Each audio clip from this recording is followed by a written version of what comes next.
So ano, saan pa ba tayo sa history? Oo naman, experience yun naman. Pero kailangan natin, Be, ilang beses tayo nag-isip ng concept. Ilang concept na pinili namin buuin. Kasi ang hirap meron tayo sa team ng history made everyday. Ah. 3 minutes.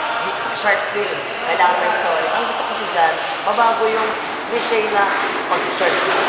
Kailangan may story. Oo. Oo, ayun nga, di ba? Kaso ang hirap mag-isip ng Alam ko na. execution kung paano i-execute. Ganda ba? Paano nga muna, ano nga Yun ba nga yung muna? issue. Ayun, doon muna tayo. Ano nga ba ang history? History? Ano? History? History. Eh, di ba nga, tinuro na sa atin yan nung elementary tsaka nung high school. Ang history nga kasi, ito yung mga pangyayari nung nakaraan pa. Pero di ba, Ano ka ba? modern world na, let's define history in a new way. Na parang ang history hindi na nakaraan. Nangyayari ngayon araw-araw. Ano yun, araw-araw yan. Ano nangyari kahapon? Gusto na natin yun. Dahil kahapon. Nangyayari ngayon. Di ba? History na yun. Nandun na nga tayo sa ano na tayo? Sige, ganito. History, ah. Ang history, araw-araw nangyayari. Yun. Mag-isip tayo kung paano natin yun i-execute. Go. Mga simpleng bagay sa araw-araw. True. Oh, sige. Anong araw-araw nangyayari? Kasi diba, ang dami nalalaman ng kasaysayan. Oo, Mga balita. Araw-araw nangyayari sa lipunan. Bahagi ng kasaysayan. Pero may mahirap yun. Saan naman kung bakit? Oo. Ang permit, gano'n. Kaya ang hirap din yan. Oh. Mahabang proseso. Pumunta pa out na. Out na. Awan sir. natin. Ikaw. Next, ano sa tingin mo?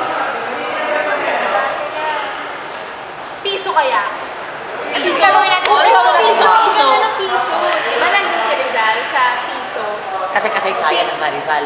Oo, pero hindi naman literal na susundan natin yung buhay ni Rizal. Oo. Pero yung piso, oo, doon na nga tayo. Kaso, Kaya hirap maglalakbay ng sundan piso.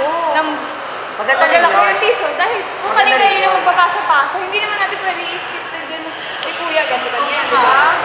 Maganda rin sana yan. Okay, cut Mas muna gusto ko natin lumabas yan. yung gawa natin na natural. Natural. Kasi ang Oo. history, in the first place, hindi Photographer. scripted. Oh, ito. Photographer. Picture. Photographer. Pwede rin Bawat yan, kasi- litrato may kwento yan, may history yan. Oo, Uy, dekada, ang ganda dekada, na. Ang ganda dekada, na. dekada yan. Sa bawat litrato. Sa history. Oo, Bawat maganda litrato. rin yan. Di ba? Eh, ganun din. Cliché. Pero- Sinundan niya Oo, rin yun yung lang. buhay. Yun Lagi lang. na may Nasaan ang history sa pinagsasabi natin ngayon? Tingnan natin yung Paano? tingnan natin ang buhay ng Diba? photographer. Wala. Eh kung Cliché.